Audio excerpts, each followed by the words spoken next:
Success 101 podcast. Welcome to the Success 101 podcast. This is your host, Jarrett. And each episode, my goal is to bring you a new concept or idea to help you maximize your full potential. Thanks for joining me here today. Now let's kick things off. Hey guys, welcome back to the Success 101 podcast. I'm so fired up to be here with you today. And as you guys can probably tell, I'm still in travel mode and I don't have all the audio equipment with me. I pulled a rookie move and didn't bring everything that I needed, but that's not going to stop me from delivering the goods to you guys. If you're enjoying the podcast, if you think it's awesome, and only if you think it's awesome, please head over to iTunes and give it a 5-star rating and even a review. The easiest way to do that, if you're on your iPhone, on the podcast app, is to search for the Success 101 podcast. They make you search for it, even if you're subscribed to it. Don't just pull it up in the subscription tab. Search for it. Click on the cover art. And when you're there, you'll see at the top of the page and about the middle, there's a review tab. Give it a 5-star review or give it whatever review you guys want to if this thing's impacting you. And that's what's going to keep us going on into the future. Just a quick word from our sponsors here. I wanted to let you guys know that my book, From Success to Significance, is still free. How long am I going to offer this thing for free? Well, I guess as long as you guys keep mass ordering it from all over the world. It's been awesome to see you guys download the ebook and order the paperback version. Just head to success101podcast.com/the-book. And in the promo code at checkout, enter Success 101. You'll only cover the shipping. If you're international from the United States, which many of you out there are, the ebook version is available for just a couple bucks more. And it's been awesome to see my team try to keep up with the orders that are coming in. Now, on to our amazing episode with my good friend, Jeremy Ryan Slate. Jeremy is a market mover and a market shaker. He's been featured on Influencive, Forbes, Inc.com, and many more business and social media outlets. Jeremy runs the Create Your Own Life podcast, a top iTunes podcast that all of you owe it to yourself to go out there and check out if you're wondering how to get started down the road of being an entrepreneur or just moving the needle on peak performance day to day.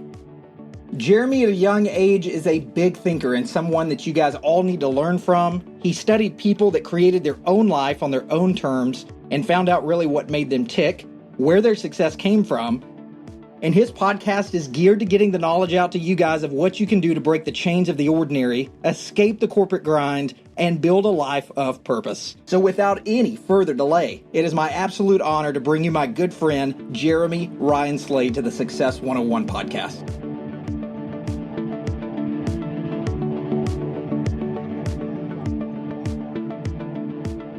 Hey, Jeremy Slate, welcome to the Success 101 podcast. We finally got you on. How are things today, man?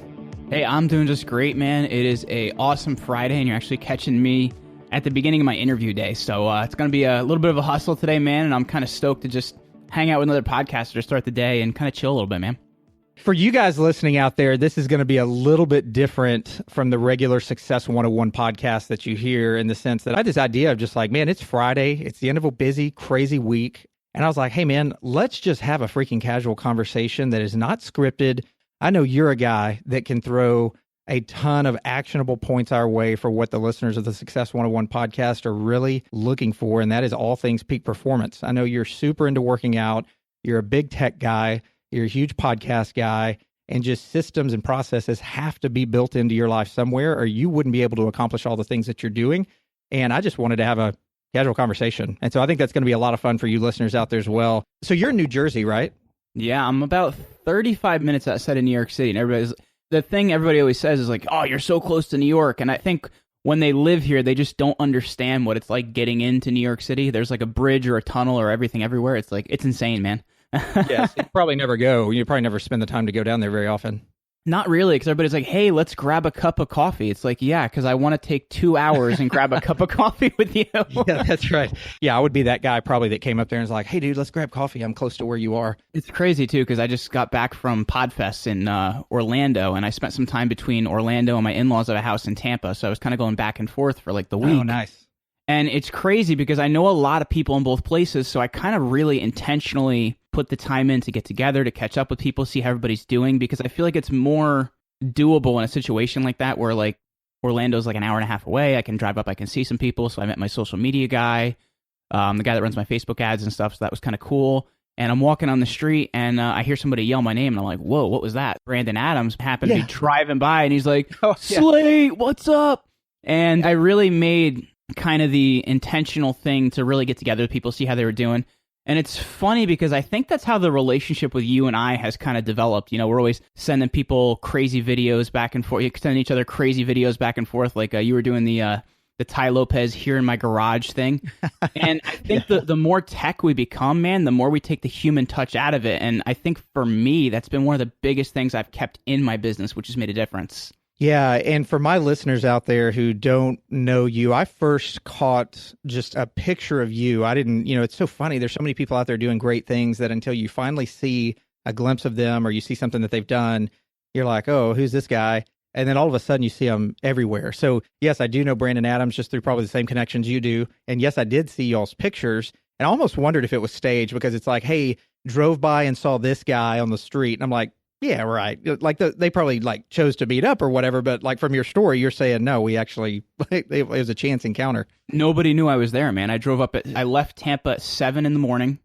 and ended up in Orlando at like 8:30. I was supposed to meet my Facebook ads guy at the DoubleTree, and he was, I'm a little bit cheap, I'll admit it. I didn't want to pay to park next to the hotel, so I parked like 2 blocks down the road, and I'm walking up the street, going over the train tracks, and there goes Brandon. I'm like, who the heck is yelling my name? It was the craziest thing. That is so funny. Yeah, and he's got a ton of stuff going on right now, too, as well, it looks like, with his new TV stuff and all of that. So for my listeners out there, before we get any deeper into this, just tell us who you are, and tell us what you're doing, tell us what your mission is right now in 2017 and what you're really trying to get after. It's funny because I feel like, especially this past weekend at PodFest, I feel like that mission has become a lot clearer for me. I got to hang out with a good friend, Jay Wong from the Interchange Maker. Yeah. And it really helped me to kind of figure out, like, I've been pushing for the last 4 years, but it finally kind of helped me figure out what that purpose is. And, the Create Your Own Life podcast is a podcast that interviews leaders in the field to help inspire millennials to figure out how to do it. Because I kind of look at it this way, like I have a master's degree, I studied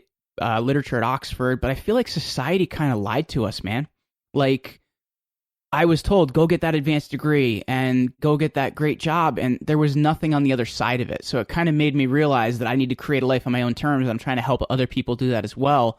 And I've tried to kind of imbue that in each individual thing I've been doing of really how can I empower people? Because I think there's been kind of this weird connotation with the millennial generation that, they want too much. And I think that's not really the case. They want something different because they're seeing that it's not really working the way their parents did it. So I'm really trying to be that answer, not the, here in my garage, look at these books. I'm really trying to empower them. And I think it's working, man. Like it's been really cool, a lot of the things that have happened in the last year and a half. Yeah, it's so interesting how when trends change, the people that have been doing the same thing for so long and really kind of knowing it doesn't work or really not satisfied, it's just there's almost this Heisman or this stiff arm to even being able to accept it, being open-minded. And it's like, what are the, millennial, what are these kids doing? What do they know about anything? And it's like, no, hopefully we're learning from different things that have been done before. And hindsight's always 20/20. That's the hard part. Like the generation behind us is going to come up and go, man, I'll never want to do what those people did. And I think you probably see that a lot with each generation. But with where we are today, specifically what you just mentioned, which is wake up, to have dreams of going to school one day, take on a ton of debt for most people out there, go to school, get this degree, get locked into this corporate environment for 20-something years, 30-something years, and then say, hey, you're replaced. We're going to give you a nice little package on the way out, though. But, good luck at 50-something years old trying to find something new now. People are like, no, let's reset. Let's do something different. And I know the word entrepreneur used to not even be like, that was not a savvy thing. That was not something that people wanted to go toward. And now people are really realizing it's like a buzzword now, right? It's like become very popular and people just want to use it all the time. Yeah, and just create your own life. It's like, I know your purposes behind that just from what I've seen you doing. But there's a lot of people out there that are like, I just want to go create my own life, but they really don't know what it takes to do that. They don't know where to get started. So your podcast, how long have you been podcasting now? Well, I tell people a year and a half, but it's actually more like 2 years because I screwed up royally the first time, and I don't like to talk about how poorly the first attempt at a podcast went. It was called Rock Your Life. It was me talking about just rambling for 25, 30 minutes about leadership and business and things that I had no experience or no ideas on because I hadn't really dug deep into the space yet. So I really don't talk about that one. And it looks like I like to say the graphic design looks like it was done by a third grader on a chalkboard with crayon. But at the time, you probably thought it looked really good. Oh, it's crazy too, because I used to do everything so last minute. So I'd be arguing with my wife about it. But my fans need me, and it was my fans were my 2 dogs and the 3 people that downloaded me at the time. So it was atrocious, man. So I actually ended up dumping it after about 2 months. Month 1, it did 130 downloads. Month 2, it kind of tanked and did 102. It was just really bad. And then it was on iTunes. Yeah, you can't find it anymore though. Thank God. I'm just wondering if it was it on iTunes, or is that where you had it there, or did you have it hosted somewhere else? I had it SoundCloud, and then the RSS feed was in iTunes. But thank God you cannot find it anymore. And I really hope you can. Hey, but the cool thing is seriously though, you say that, and there probably is some relief on your end. If somebody went and found those somehow, you'd probably just die because it would expose how bad it was from what you're explaining. But the cool thing is, and I can say this for myself as well, those things made us into wherever path we're going today. And the things that we're going down today, hopefully we'll look back in 10 years and go, man, why did I think that was so quality? Why did I think that was so good? Because if you're not doing that, you're not growing, right? And I know you know that, but those poor episodes are what shaped you into realizing what was good and where you are today. So it's actually a really cool thing. I just dropped you a link in the chat too. I'm really hoping it's still actually on Stitcher, but I'm hoping it's not listenable because it's not hosted anywhere anymore. I see it. I'll privately check it out. I promise I won't post it anywhere. So you got out of school. You mentioned, going to school. You mentioned Oxford, those sort of things. What did you do right out of school? I came out of school and I was I had the dream I was going to be a college professor, but I ended up being a failed college professor. I didn't get into the PhD program I wanted. I had way too much debt at the time. So I got out, and the problem is when you have a master's in ancient history, ain't nobody going to hire that. So I got out and I was like, all right, well, I'll teach school. Turns out you're actually supposed to go to school to teach school. So I came out and actually ended up going back into personal training. I had been a personal trainer since 17 and had really worked with people because I'm a competitive powerlifter by background. And I came out, did that for about a year while working with a house painter. And this guy was old-fashioned too. We didn't use rollers. We didn't use anything like that. Everything was done by hand with brush. It was insane. We painted these old colonial homes. So I was working 16 hours, 17 hours a day between these 2 jobs, and I would just work and sleep, and I really didn't have a life. And then I happened to run into a priest friend of my family in the grocery store, and here in New Jersey, you don't need a teaching certificate to teach in private school. So he's like, hey, we're looking for some teachers, you'd be great, you have a great education background. Wait, you don't need a teaching certificate to teach private school in New Jersey? Absolutely not. You can I've never heard that. You could start today, Jared. Just move to New Jersey. Wow, man. Now I figured out my path. And by the way, from what I do know of you, which I've known you for a minute, right? But I cannot picture you in a classroom teaching, knowing what I know that you're doing now and fulfilling your other passions. That just seems so other side of the coin to me of what I thought you were going to tell me that you did out of school. Well, and I was there too, and I still can't imagine it because that was bad. So interesting. It just goes to show that there are people out there doing stuff right now that maybe didn't leave or didn't do something different, that are maybe a little bit stuck, that have so many other things and strengths and passions that they can go and pursue. So interesting. I never would have guessed that about you. It's crazy too, because they just kind of especially in private school, there's no training. So it's just all right, you're in a room, here's 40 kids, good luck, man. And it's I feel like school is so much different than when I got out. I feel like I sound like that when I was your age. It's so much different. Hey, we're getting old, man. I told you I'm the old guy on this conversation, and I'm going to be 30 in a couple months, man. So it's getting kind of crazy. But it was anything these kids could do to try and push you and get you on YouTube or something like that. They were always trying to push your buttons. So it's just every day I was on edge, and I just, looking back, I'm like, man, I can't believe I was there. That's super dangerous now because you see those videos on, all the major media outlets where teachers are having to confront students and, they're getting videoed by kids pulling their phones out. That's dangerous to me to be able to egg that on and say, let me try to catch you doing something. I just cannot imagine being in the school system nowadays. That's crazy. That's nuts. So you got out of school and started pursuing that, realized that's not what you wanted to do. When did the path you're on now really start to form? I know it's always forming, right? We're always discovering new things, but when did it really start to form to where you're like, you know what, I'm going to do the whole create your own life thing. I'm going to go out and really, really do that, walk the walk and do what I'm saying I'm going to do and get to the point you're at now? And what really sparked that for you? Because in my opinion, you don't just go from teaching school and realizing, hey, this is bad, I better go do something else. Most people would go and get a corporate job or something like that. What took you down the path you're on now? Well, here's kind of the thing. I guess we got to backtrack just a little bit. When I was 19, I was a cornerback, so I'm backpedaling with the receiver about 5 yards, and I step in a drain as I go to make my turn and run with the receiver, and I tore my ACL, PCL, and meniscus, and so I like shredded my knee. And when you do something like that, it's so severe you just don't feel it. So I'm like on the ground, like, all right, I can't stand up, and I don't know why. So then I was supposed to have knee surgery, and they were going to do the whole Tom Brady without the infection surgery on my knee.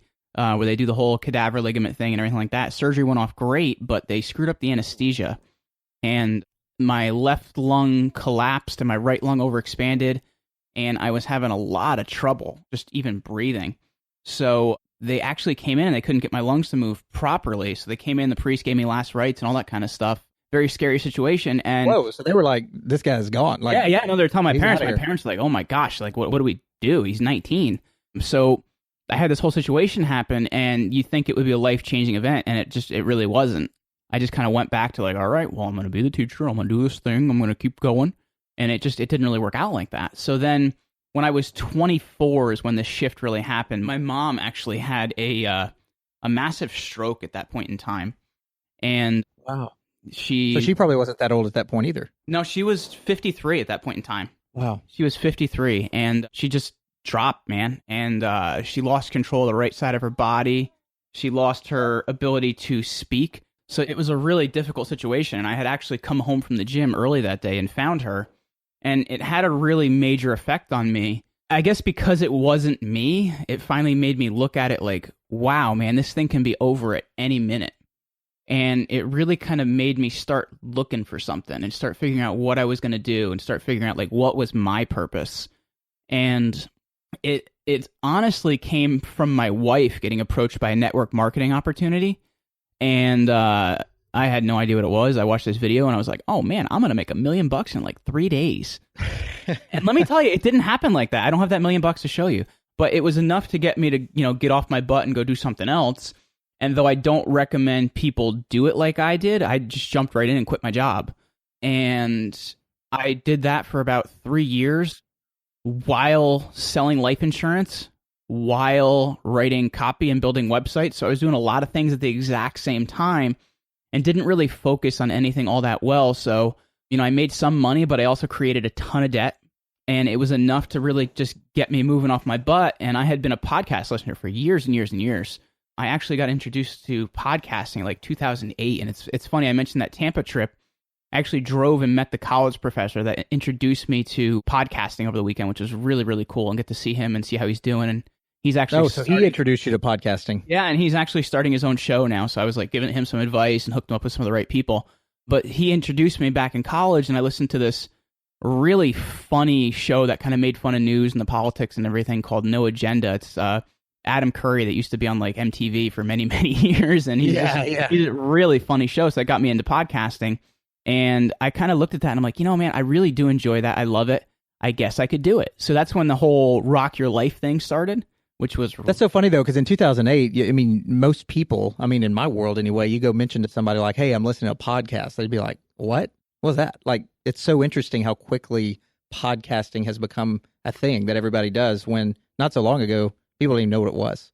Well, that's so true, because I feel like, especially in like the last 3 years, because if you ask like Jordan Harbinger from Art of Charm, like he's been around since like 2004. Yeah. So like he knows when like you didn't have the right connections for your computer and all this crazy stuff. So it's like, it's really kind of taken a turn, and it really made me think, well, this is something I can do because it's so accessible now. So I jumped into that, screwed it up royally the first time. That ended up getting married in September of 2015. And that's when Create Your Own Life started. I'm like, all right, man, you got to put on your big boy pants and do something, because you've failed at a bunch of things to this point in time. What are you going to do? And taking that as a professional and really doing it as a professional and wanting to talk to high-level people really changed the game, and really realizing that I wasn't the expert and how could I add value to people. And it's so interesting for somebody that knows a little bit of your story like I do. For some of my listeners, they may be hearing your name for the first time and don't have the background that I do. But to hear that, I mean, you got married in 15, which was not that long ago. I mean, I blink and still remember things I was doing in 15. It's not that long ago. Sounds like you were working some odd and end jobs, maybe speaking for you here, but maybe trying to figure out, man, what the heck am I doing? Taking on a ton of debt. And then all of a sudden, I mean, there's all these things in our life that even with you telling that story, I'm sure there's other little things that were happening that were causing compound effects, right? Mm-hmm. But all of a sudden you realize through your job, through your mom, through your injury, through getting married, the marketing opportunity, all the way up to where you are now. And then it's like, hey, I'm going to go start this thing. It's just amazing to me how much potential is out there, especially in the world of tech and social media. I think Gary Vaynerchuk says it all the time. Like, if you act like you don't have any opportunities in today's time, like, shame on you, because if nothing else, just with social media and the internet, there are so many things going on out there where you can go and create, just like we're saying for you, create your own life. That's amazing just to see. And so what is your big focus now with your company, your branding, the podcast? Well, let me just say that one thing before I get into that is the difference I realized between those 3 years of trying to make it work versus when I started the podcast is each one of those things I did just for money.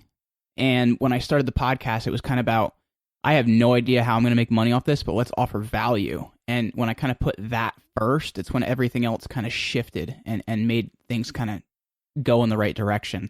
So I guess just to add to that. No, yeah, same idea for me. I mean, I'd gotten so burnt out, just not taking care of myself and thinking the wrong way and just being pessimistic all the time, which I look back now and wow, what a different guy I am today. I started the podcast literally because of the regulations in my industry where I can't give financial advice over the air. I can't do those sort of things. They'd pull it in a heartbeat.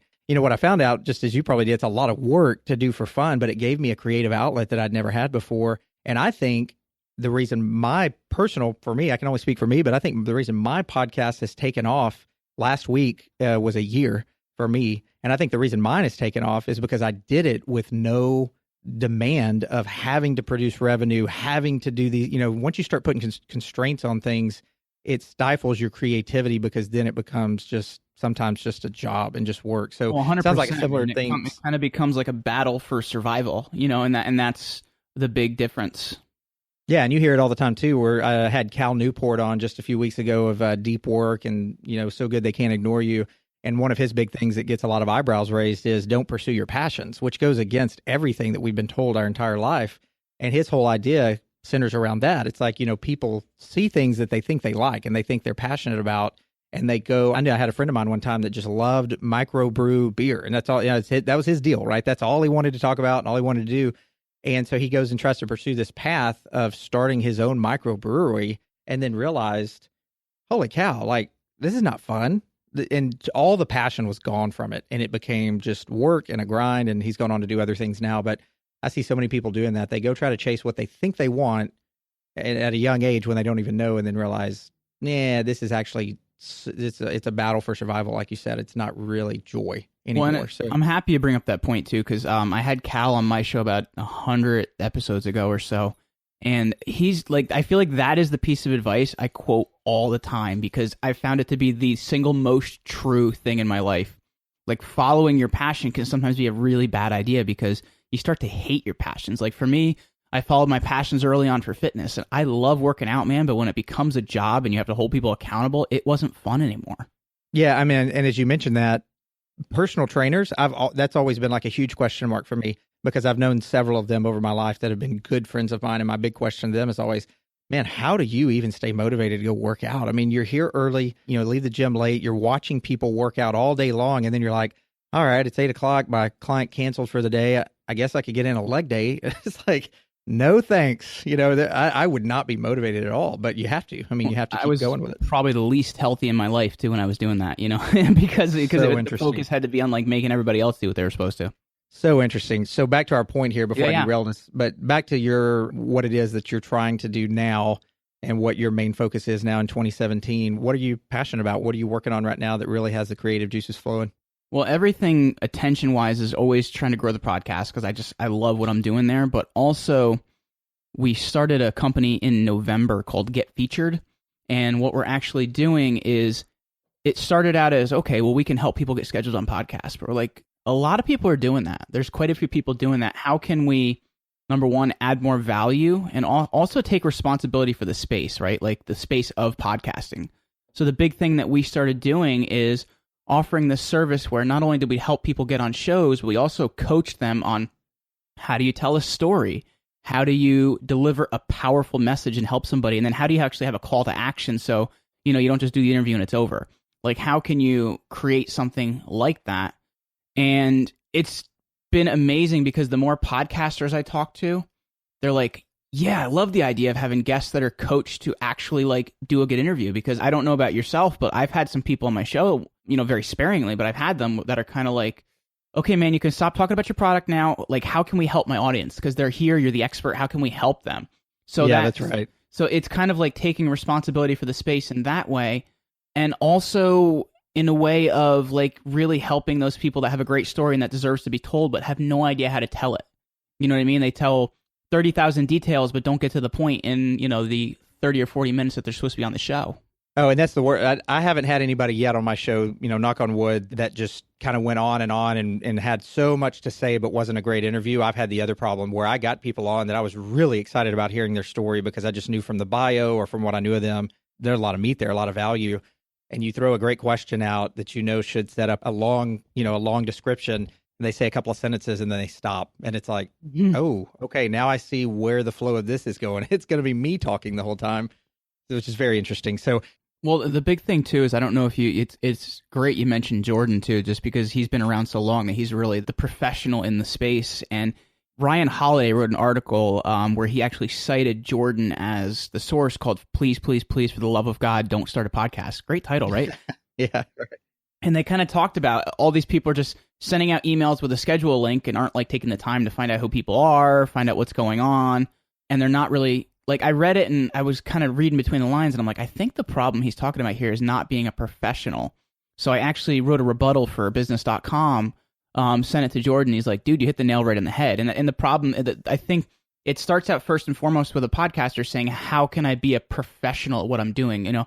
If you're not making money, that's fine, but respect the medium of what you're doing. And I think that's kind of where it starts. And once you start that, you kind of start building a brand. And then it's kind of figuring out what sort of offerings can I do to help my audience? Because I think a lot of times people are like, all right, it's time to monetize. But it's like, how can I bring on things that help my audience? So like if I'm going to run an advertiser, I'm only going to run an advertiser that I know my audience can benefit on. So we make some ad revenue.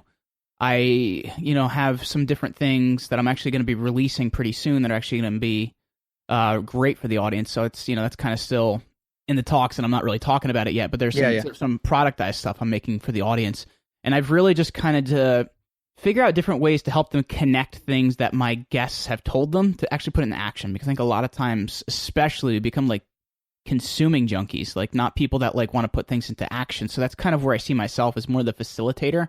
And there's going to be some more stuff, like I said, coming in the future for the Create Your Own Life brand too. Yeah, awesome. Look forward to that. You're the connector, and that's good. And I think, plenty of research shows with the way that our minds work is that when you can connect people to a greater purpose and you're the guy that helped to do that, you actually receive much more satisfaction on that than if you were the guy trying to get people to connect with you. So that's going to be very fulfilling. And for those of you listening out there that are trying to create a brand, trying to create podcasts, fill in the blank, whatever it is, if you can find a way to do exactly what Jeremy's talking about here, to add value and not just say, like you just mentioned, hey, it's time to monetize. I've been grinding it out, trying to get this thing up. And now it's kind of, it's 70% of the way there, but I think it's up enough to where I can start really making some money off this thing.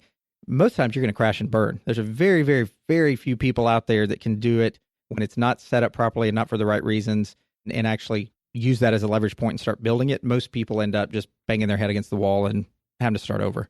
And I think the thing that you have to get through your head too is like, you're not the movie star when you're a podcast host. You're the Yoda. You know what I mean? Like, you are the person like helping it make sense for them.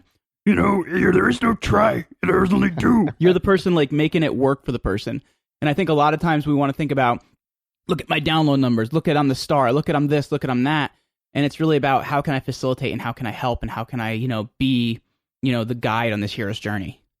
Yeah, that's huge. Man, thanks so much for sharing that. That's good for all of us to reframe because, there are a lot of podcasters probably listening in out there. I know I'm connected with a few that say, and I won't name names, right? But I know that there's a few out there that are always talking about how they can get more downloads, they can bring on better guests, and it's all about their show, which is fine. It's their right. It's their business. It's something they've probably paid a lot of dues on. They've put a lot of time and money into it. And, eventually you want it to pay off. You don't want to work for free, and you don't want to just always be connecting people with zero value coming back your way.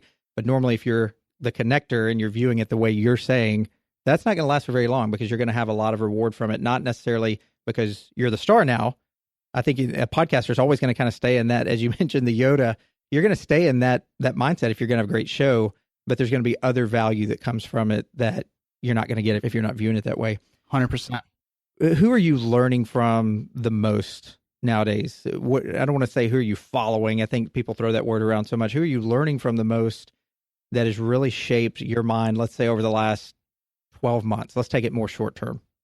Well, I've always been a big guy that's listened to like Grant Cardone, so I've always gotten a lot out of him. But I'll be 100% honest with you, is I've tried to be more the professional, I guess, entrepreneur and podcaster.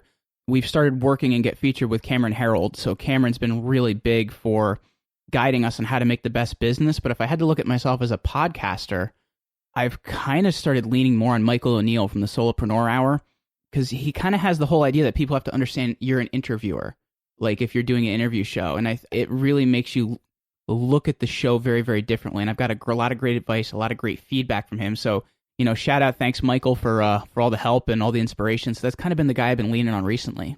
I hear more and more about him from people that I'm connected with, and I hate to say it, just time constraints or just not taking the initiative to do it or whatever. It's certainly not it's not out of choice that I don't want to, but I've just never ventured over and checked out much of his stuff, but I hear nothing but great things about his work and his content, the things he's doing. I know he's got a show with Heinz Ward out there as well. Mm-hmm. And I hear good things from him. He's like the Larry King of like podcasting, like that type of interview style that you're like, wow, he's good. He's helped me in teaching me, number one, how to introduce people on your show, which has been really interesting. Like, I think people too early in that intro mention somebody's name. So one of the things he's talking about is you mention their accolades, what they're doing. And he said it's like a television intro. And our guest today is, Jarrett, and you're welcome into the show in that way. And it's also really knowing enough about your guests, because a lot of people don't. A lot of people get somebody on, they're like, all right, I've got XYZ here today. I know nothing about him. I'm going to make a bunch of flubs in this interview and make myself look like a fool. So it's really about being a professional, what you're doing. And I've really, in the last 4 or 5 months, wanted to get my interviewing chops up to the next level. And that's kind of what I've been looking at, is what Michael's doing. And I know you're writing a lot, right? I mean, that's kind of something that I don't have a love for writing. And from what I can tell from your work, I think that's something you really enjoy doing. I do, but the problem I end up having, Jarrett, is I don't have enough time to do it as much as I'd like to. I was doing a lot of it, but I haven't just written as consistently recently, just because business has got so, busy as of recently. So tell me this, Jeremy. I know this is going to sound a little podcast scripted-ish whenever I ask this, but I don't want to let you go without asking this. You're about to be 30, right? And I told you that there's a lot of difference between 30 and 35. I don't know if you and Brielle, if you're going to have a family in the future or anything like that, but man, things change. I mean, your time constraints change. Things change whenever you get busier. I mean, there's always going to be things pulling at your time. But even at 30 right now, what would you go back and tell even the 20-year-old Jeremy Ryan Slate? You say, hey, I'm 20 years old, knowing what I know now at the ripe young age of 30 and the things that you've accomplished. What advice would you have? 20, 25, let's say. It's funny because though there was a lot of stuff in the interim, I don't know if I would do it differently, because, going to grad school helped me even find out what the heck a podcast was. And I'm actually still really great friends with that professor that was my grad school advisor. So I really, honestly, Jared, don't know if I would do anything different, because all those experiences made me the person I am today. So I just kind of say, keep grinding, homie. That's about all I'd say. Right.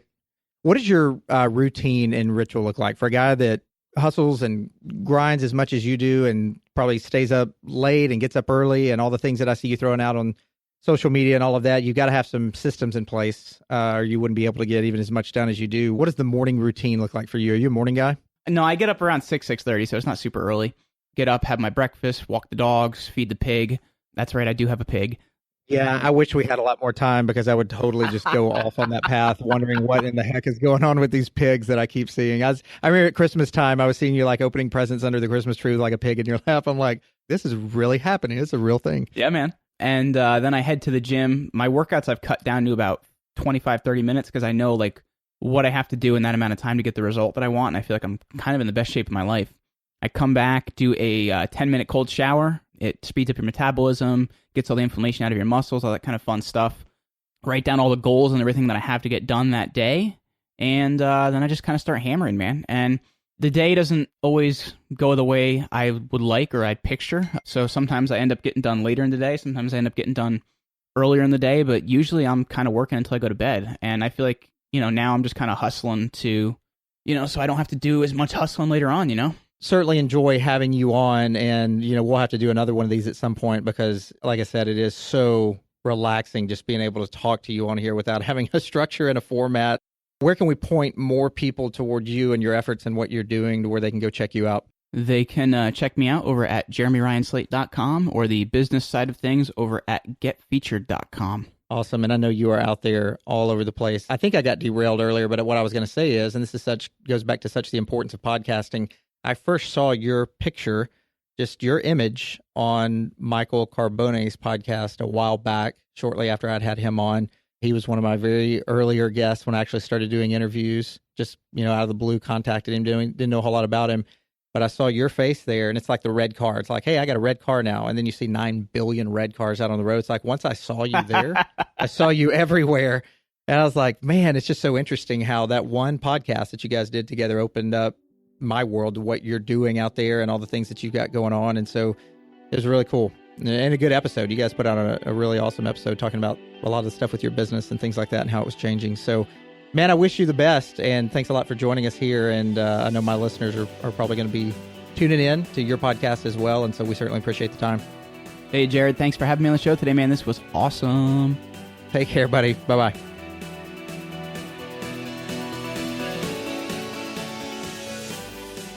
Hey guys, I enjoyed having Jeremy on the podcast today and hope you took a ton away from his message of helping people get out of the grind, break the chains of ordinary, and escape from the mundane day-to-day that they feel trapped in. If you would like to connect with me or my team, the best way to do that is by email, and that's info@success101podcast.com, or in the world of social media, on the Success 101 Podcast Facebook page, or on Instagram under the name @Success101Podcast. I'll catch you guys on the next awesome episode of the Success 101 Podcast. Until then.